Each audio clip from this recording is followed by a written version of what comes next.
Exam Hunter YouTube channel के साथ साथ आपको एग्जाम हंटर का टेलीग्राम चैनल भी ज्वाइन करना बहुत ज़रूरी है। सारे अपडेट्स, सारे नोटिफिकेशन, उसके साथ साथ मॉडल आंसर, क्विज वगैरह सारे इसी चैनल पर करवाया जाता है। तो इसको आप ज्वाइन कर लीजिए। हर वीडियो के डिस्क्रिप्शन में इसका लिंक दिया रहता है, उस पर आप सर्च करके ज्वाइन कर सकते हैं, या टेलीग्राम पर जाकर आप सर्च कीजिए बीपीएससी एग्जाम हंटर और उसको ज्वाइन कर लीजिए। Hello guys, welcome to exam hunter. As we know we are going to cover previous year question bank, जिसमें ऑलरेडी हम लोग 2 वीडियो आ चुका है। आप प्ले लिस्ट में जाइए और सारे वीडियो देखिए। इसमें हम लोग क्या कर रहे हैं ना दोस्तों, कि बिहार के इतिहास में अभी तक के जितना भी क्वेश्चन पूछा गया है पर टॉपिक, जो भी अलग अलग टॉपिक है उसका सारे क्वेश्चन हम इसमें कर रहे हैं। और generally we are doing this from the Kiran Prakashan book. उनकी एक बुक है बीपीएससी स्कैनर, उससे हम लोग कर रहे हैं। तो यू कैन परचेज देम, बहुत ही अच्छी बुक है जिसका रिव्यू मैंने कर चुका हूँ। ठीक है, तो आज हम लोग जैनिज्म और बुद्धिज़्म से अभी तक बीपीएससी के इतिहास में जितना भी क्वेश्चन पूछा गया है उसको करेंगे। And as you know, if you do the previous year question, अगर आप प्रीवियस ईयर क्वेश्चन करते हैं, करके चले जाते हैं ना, तो उसमें कम से कम आपका 40 से 50% सिलेबस रिपीटेड क्वेश्चंस आते हैं। आपको विश्वास नहीं होता है तो प्रीवियस ईयर क्वेश्चन करके देखो कितने क्वेश्चन रिपीट होते हैं। ठीक है, तो स्टार्ट करते हैं हम लोग जैनिज्म का पहला। अगर आपको, हाँ, एक और it's a humble request to you कि if you like my video then please subscribe and share with your friend. ठीक है, देखिए पहला क्वेश्चन देखिए क्या है कि जैन धर्म के प्रवर्तक महावीर स्वामी का जन्म स्थान कहाँ है। ये आपको 42वां बीपीएससी, 47वां BPSC and as well as 55वां बीपीएससी में पूछा है। तो मैंने आपको क्या बोला कि एक क्वेश्चन 3 बीपीएससी में पूछ चुका है, 3 एग्जाम में, तो क्वेश्चन रिपीट होते हैं दोस्तों। ठीक है, होते हैं। तो इसका आंसर क्या होगा, that is very easy question. इसका आंसर हो जाएगा कुंडाग्राम। ठीक है, अब देखिए सेकंड क्वेश्चन। देखिए सेकंड क्वेश्चन बोल रहा है कि महावीर जैन की मृत्यु निम्नलिखित में से किस नगर में हुई है। ये 45वां बीपीएससी में पूछा है। ठीक है, तो इसका आंसर हो जाएगा दोस्तों, ये भी बहुत ही आसान है, पावापुरी में। ठीक है, अब आते हैं क्वेश्चन नंबर 3। देखिए, देखो जैनिज्म इंपॉर्टेंट है, लेकिन जैनिज्म से ज़्यादा इंपॉर्टेंट बुद्धिज़्म है, क्योंकि बुद्धिज़्म का काफ़ी इन्फ्लुएंस बिहार में रहा था। तो देखिएगा बुद्धिज़्म से काफ़ी सवाल पूछे गए हैं। तो देखिए अब नेक्स्ट क्वेश्चन है question number 3, Jain Kalpasutra. That is very important and थोड़ा डिफिकल्ट टाइप का क्वेश्चन है। तो जैन कल्पसूत्र को किसने लिखा। ठीक है, तो दोस्तों इसका आंसर हो जाएगा जैन कल्पसूत्र को भद्रबाहु ने लिखा था। ठीक है, अब आप श्वेतांबर और दिगंबर के बारे में पढ़े होंगे, तो आप भद्रबाहु के नाम से भी परिचित होंगे। ठीक है, अब नेक्स्ट देखिए क्वेश्चन नंबर 4। देखिए निम्नलिखित में से कौन से सबसे पूर्वकालिक जैन ग्रंथ कहलाता है। यहाँ तक क्लियर हो गया। तो इसका आंसर हो जाएगा दोस्तों चौथा का 3, 14वां पूर्व सबसे पूर्वकालिक जैन ग्रंथ कहलाता है। ठीक है, अब देखो क्वेश्चन नंबर 5। देखो पाटलिपुत्र में बुलाई गई प्रथम जैन संगति के अध्यक्ष कौन थे। ये आपको पता होगा कि 65वीं जो पीटी हुआ था वो 2 बार हुआ था, एक दिव्यांग के लिए भी हुआ था, तो उसमें पूछा गया है। तो डेट इज़ वेरी इंपॉर्टेंट। ठीक है ना। तो देखो बुद्धिज़्म का की जो संगति हुई है या जैनिज्म की जितनी भी हुई है सब आपको याद होना चाहिए। तो इसका आंसर हो जाएगा दोस्तों, जो अध्यक्ष कौन थे, तो हो जाएगा स्थूलभद्र। 5वां का आंसर 3। और ये कहाँ पर आयोजित हुआ था, ये पाटलिपुत्र में हुआ था, जो आज पटना के नाम से जाना जाता है। ओके, अब आइए क्वेश्चन नंबर 6। क्वेश्चन नंबर 6 है दोस्तों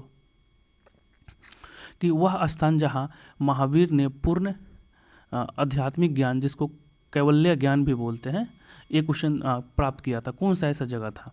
ठीक है, तो ये भी बहुत ही आसान है। इसका आंसर हो जाएगा, एक मिनट, इसका आंसर हो जाएगा 4। इसका आंसर क्या हो जाएगा दोस्तों, छठा का 4, जिम्बिक ग्राम। ठीक है, यहाँ तक क्लियर हो गया। तो ये सब था जो क्वेश्चन था ना जैनिज्म का था। अब हम करेंगे बुद्धिज्म से जितना पूछा गया है उसको करेंगे। ये जो क्वेश्चन नंबर 6 CDPO 2005 में पूछा गया था। आइए हम बुद्धिज्म के बारे में करते हैं। अब देखिए बुद्धिज्म का पहला क्वेश्चन है कि गौतम बुद्ध का जन्म कहाँ हुआ था। तो मेरे हिसाब से ये सबसे इजी क्वेश्चन है, इसमें आपको कोई दिक्कत नहीं होनी चाहिए। तो इसका आंसर हो जाएगा दोस्तों पहला का कुंडाग्राम बोल रहा हूँ, पहला का लुम्बिनी में हुआ था। लुम्बिनी कहाँ है, तो नेपाल में है। अब देखिए क्वेश्चन नंबर 2 को आपको मैच करना है। तो कौन सा सूची में सही है। तो जन्म कहाँ पर हुआ था, तो जन्म हमने अभी क्या पढ़ा था, जन्म लुम्बिनी में हुआ था। ठीक है, ज्ञान प्राप्त कहाँ हुआ था उनको, तो दैट इज़ वेरी इजी, ज्ञान प्राप्त बोधगया में हुआ था। ठीक है, अब प्रथम प्रवचन उस अपना प्रथम सरमन कहाँ पर दिए थे, तो वो हो जाएगा दोस्तों आपका सारनाथ में, और निधन कहाँ पर हुआ था, कुशीनगर में। ठीक है, तो ये आपका आंसर हो जाएगा। अब आते हैं अगले क्वेश्चन की ओर। क्वेश्चन नंबर है 3, जो बीपीएससी सीडीपीओ 2005 में पूछा जा चुका है। ठीक है, वो शिक्षक जिसने बुद्ध को, जब बुद्ध अपना रिनंसिएशन किए थे, जब अपना घर को छोड़े थे, उसको क्या बोलते हैं, महाविनिष्क्रमण। ठीक है ना, ये बोलते हैं। तो जब घर छोड़ दिए थे तो उसके बाद उनको ज्ञान, प्रथम कौन से टीचर थे जो उनको ज्ञान देने का प्रयास किया था। ठीक है, तो इसका आंसर हो जाएगा अलार कलाम एवं उद्दक रामपुत्र। अलार कलाम का तो नाम सुने होंगे, लेकिन उद्दक रामपुत्र का नाम नहीं सुने होंगे, तो दोनों नाम आपको याद होना चाहिए। अगर ऑप्शन में सिर्फ उद्दक रामपुत्र दे दिया जाएगा तो यू विल बी कन्फ्यूज। अगर 2 ऑप्शन दिया जाता है, जिस तरह से अभी क्वेश्चन पूछ रहा है ना कि लास्ट ई दे देता है, तो आपको ऑप्शन 1 दे देगा अलार कलाम, ऑप्शन 2 दे देगा उद्दक रामपुत्र, तो आप जनरली सब क्या मार के आएंगे, अलार कलाम, लेकिन आपको उसमें ई मारना होगा। तो इस सबका भी ध्यान रखिएगा। क्वेश्चन नंबर 4 देखो, जो सीडीपीओ में नहीं बीपीएससी में पूछा गया। ठीक है, अब नेक्स्ट देखिए, बुद्ध भगवान ने ज्ञान प्राप्त करने के लिए लंबे वर्ष तक तपस्या और साधना में जीवन कहाँ व्यतीत की। That is very important question, बहुत ही इजी क्वेश्चन है, इंपॉर्टेंट नहीं, बहुत ही इजी क्वेश्चन है, तो आपको पता होगा गया में किया था। अब नेक्स्ट देखिए क्वेश्चन नंबर 5 देखिए, महात्मा बुद्ध ने अपना पहला धर्म चक्र परिवर्तन, क्या दोस्तों, धर्म चक्र परिवर्तन किस स्थान पर किए थे, सॉरी। ठीक है, तो इसका आंसर हो जाएगा दोस्तों आपका सारनाथ। ये क्वेश्चन कहाँ पर पूछा गया है, ये देखिए क्वेश्चन देखिए कितना रिपीट हो रहा है, इसलिए बोलते हैं ना कि प्रीवियस ईयर करना वेरी इंपॉर्टेंट है। 47वां में पूछा गया है, 53वां में पूछा गया है, उसके बाद 65वीं में पूछा गया है। ठीक है, अब नेक्स्ट देखिए क्वेश्चन नंबर 6 देखिए, क्वेश्चन नंबर 6 है कि बुद्ध शब्दावली में धर्म चक्र परिवर्तन, देखिए अब ये भी क्वेश्चन रिपीट ही हो रहा है, से क्या आप निर्देश हमें मिलता है।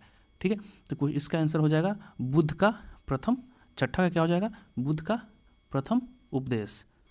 ठीक है, ये हमें प्राप्त होता है धर्मचक्र परिवर्तन से। अब ये प्रथम उपदेश कहाँ पर दिए थे, तो ये आपको पता होगा कि सारनाथ में दिए थे, 5 ब्राह्मणों को इन्होंने अपना पहला उपदेश दिया था।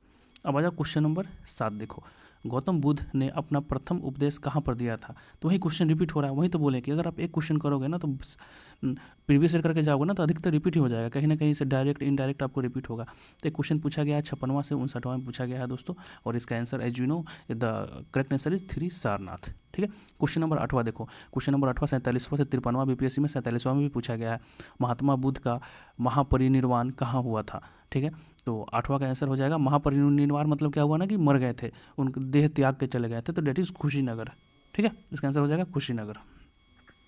क्वेश्चन नंबर 9 देखिए, क्वेश्चन नंबर 9 है दोस्तों कि भगवान बुद्ध को महापरिनिर्वाण के बाद पहली बौद्ध संगति कब हुई थी। तो देखो अब इससे आप इंपॉर्टेंट ध्यान रखना है कि 4 बुद्धिस्ट काउंसिल हुआ था, बौद्ध संगति 4 हुए थे, चारों कहाँ हुए थे, चारों को किसने करवाया था, और उस समय प्रिसाइड जो किए थे वो कौन किए थे। चारों का सारे फैक्ट याद होना चाहिए, क्योंकि बहुत ही इंपॉर्टेंट क्वेश्चन हमेशा पूछता है। तो सबसे पहले एज यू नो, सबसे पहले कब हुआ था दोस्तों, 483 में हुआ था, 483 में हुआ था, और इस समय बीसी में हुआ था, और इस समय बुद्ध भगवान इसी डेट को मरे भी थे। ठीक है, तो कहाँ पर हुआ था, वो राजगीर में हुआ था। आई होप क्लियर हो गया होगा। अब क्वेश्चन नंबर 10वां देखो, अजातशत्रु के शासनकाल डेट इज रीन में प्रथम बौद्ध संगति का आयोजन किस नगर में हुआ था। तो वही बोले कि ऊपर जो क्वेश्चन किए उसी का रिपीट हुआ है, तो बीपीएससी सीडीपीओ 2005 में पूछा है। That is the importance of BPSC previous year question bank. ठीक है, तो इसका हो जाएगा आपका राजगिरी। ठीक है, वहाँ पर हुआ था। अब नेक्स्ट देखिए क्वेश्चन नंबर 11 देखिए, प्रथम बौद्ध परिषद को बुलाया गया था, फिर से रिपीट हुआ है, तो ये हो जाएगा इसका आंसर 11वां का 3 अजातशत्रु द्वारा। कब हुआ था वो हमको बता दिए थे आपको, 883 बीसी में। ठीक है, और कहाँ पर हुआ था, राजगिरी में। अब देखिए द्वितीय बौद्ध परिषद को कब बुलाया गया था, तो वही बोला है ना कि आपके चारों के चारों आपको करके जाना है, तो ये भी बहुत इंपॉर्टेंट है। ये किसने बुलाया था, तो ये हो जाएगा इसका काला अशोक। इसका आंसर हो जाएगा दोस्तों काला अशोक। अब ये कहाँ पर बुलाया गया था, ये भी तो इंपॉर्टेंट है ना, तो इसका आंसर हो जाएगा वैशाली में। ठीक है, ये सारे बीपीएससी में क्वेश्चन पूछे गए हैं दोस्तों। क्वेश्चन नंबर 14वां देखिए, क्वेश्चन नंबर 14वां बोलता है कि अशोक के शासनकाल में बौद्ध सभा किस नगर में आयोजित हुआ गया था। तो ये तो क्लियर है, ये तो तीसरा का बुद्धिस्ट काउंसिल के बारे में पूछ रहा है, तो इसका हो जाएगा दोस्तों पाटलिपुत्र। ठीक है, अब कब हुआ था, ठीक है, तो ये भी थोड़ा बता देता हूँ मैं, वो 251 BC में हुआ था।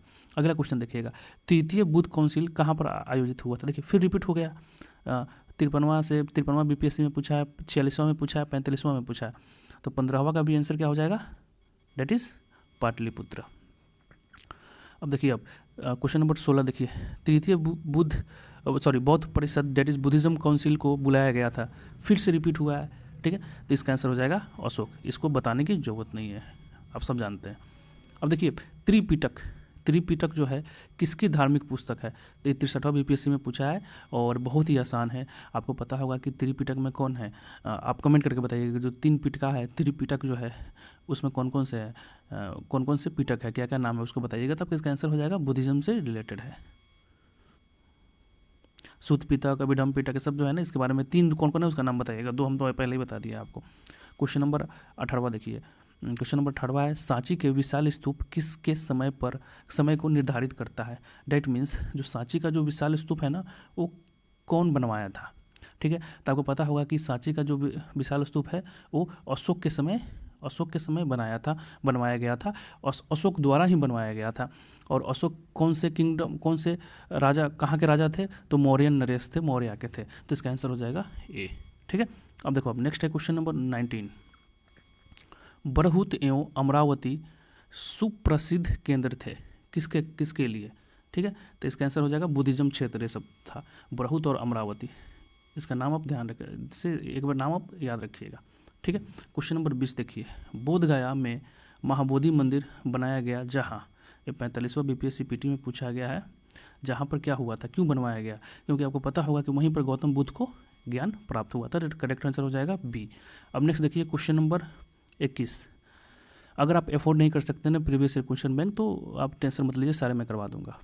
गौतम बुद्ध को एक देवता का स्थान किस राजा के युग में प्राप्त हुआ था? तो that is very easy question और इम्पोर्टेंट भी। आपको पता होगा कि बुद्धिज्म हीन और महायान में बट गया था, ठीक है ना। तो किसके समय हुआ था? तो कनिष्क के समय हुआ था। नेक्स्ट देखो, अब चीनी यात्री हुनसियांग, देखो अब इससे हमें क्या इंपॉर्टेंट लगता है ना, कि जितने भी जो ट्रैवलर आए हैं बाहर से, वो तो कौन से किंगडम के समय आए हैं, कौन से राजा के समय आए हैं, 2 चीज़, और उनका टर्म भी याद रखिएगा, कितने से कितने बीच में आए हैं। देखो 60वां में पूछा है, तो हुनसियांग जो है, हुंगयुंड, अजब-ओ-गरीब नाम है भाई, भारत में कब यात्रा की है? तो इसका आंसर हो जाएगा 515 से 1620। अब देखो बीपीएससी यहाँ पर इतना तेज क्यों है, इतना तेज है ना, कि एग्जैक्ट डेट दिया नहीं है, क्योंकि आपको पता होगा कि हर बुक में अलग अलग डेट देता है, तो बच्चे क्लेम कर देंगे, कोर्ट में चले जाएंगे, इसलिए 515 से 520 दे दिया है कि ले भाई लगा, ठीक है। तो इसका आंसर एग्जैक्ट अगर आंसर चाहिए आपको, तो ये जो आया था हुंगयुंग, वो आया था दोस्तों 518 में आया था, ठीक है। नाम में देख लीजिएगा, नाम याद रख लीजिएगा, बोलने में थोड़ा प्रॉब्लम होता है ना, चाइनीज नाम है। अब नेक्स्ट देखिए, निम्नलिखित में से कौन सी बात बौद्ध धर्म तथा जैन धर्म के समान नहीं है? तो आपको पता होगा कि अहिंसा दोनों फॉलो करता है, वेद के प्रति उदासीनता मतलब वेद को दोनों नकारता है, रीति रिवाजों को दोनों नहीं मानता है। एक है आत्मदमन, जिसको आपको पता होगा कि जो जैनिज्म से होते हैं ना, वो स्टारवेशन, भूख पर बैठ जाते हैं और अपने आप को ख़त्म कर देते हैं, जिसको सलखाना भी बोला जाता है। तो इसको बुद्धिज्म जो है ना मानता नहीं है, ठीक है। तो ये डिफरेंट है बुद्धिज्म से। अब देखिए क्वेश्चन नंबर लास्ट देखिए, डेट इज़ 24वां। उस स्रोत का नाम बताइए जो प्राचीन भारत के व्यापारिक मार्गों का मौन है, ठीक है, उसका मौन है। तो एक क्वेश्चन पूछा गया 39वां बीपीएससी में, और आज का लास्ट क्वेश्चन है। इसमें क्या होगा कि हम लोग बुद्धिज्म और जैनिज्म के सारे क्वेश्चन कर लिए, ठीक है। तो इसको क्या होगा, इसका आंसर हो जाएगा मिलिंद पनाहो, ठीक है। उस क्वेश्चन है, उस स्रोत का नाम बताइए जो प्राचीन भारत के व्यापारिक मार्गों का मौन है, मतलब प्राचीन भारत में जो व्यापारिक जो मार्ग जो थे, जिस रास्ते से क्या होता था, क्या बोलते हैं, ट्रेड वगैरह जो होता था, तो कहाँ मिलता है? मिलिंद पनाहों में, ठीक है, मिलिंद पनाहों में मिलता है। तो यहाँ तक क्लियर हो गया। तो आई होप आपको मौर्य और बुद्धिज्म क्लियर हो गया। इससे पहले हम लोग महाजनपद भी कर चुके हैं, उससे पहले हम लोग Harappan civilisation, Indus valley civilisation के बारे में भी कर चुके हैं प्रीवियस ईयर क्वेश्चन बैंक। ऐसे ही टॉपिक वाइज बीपीएससी के सारे क्वेश्चन हम लोग करते जाएंगे। तो इससे क्या हुआ कि आपका टॉपिक रिविजन भी हो जाएगा और क्वेश्चन कैसे कैसे पूछते हैं वो भी आपको एक्सपीरियंस हो जाएगा। तो आज के लिए इतना ही, फिर मिलते हैं अगले टॉपिक के साथ। इस चैनल को देखने के लिए धन्यवाद। आपका दिन शुभ हो।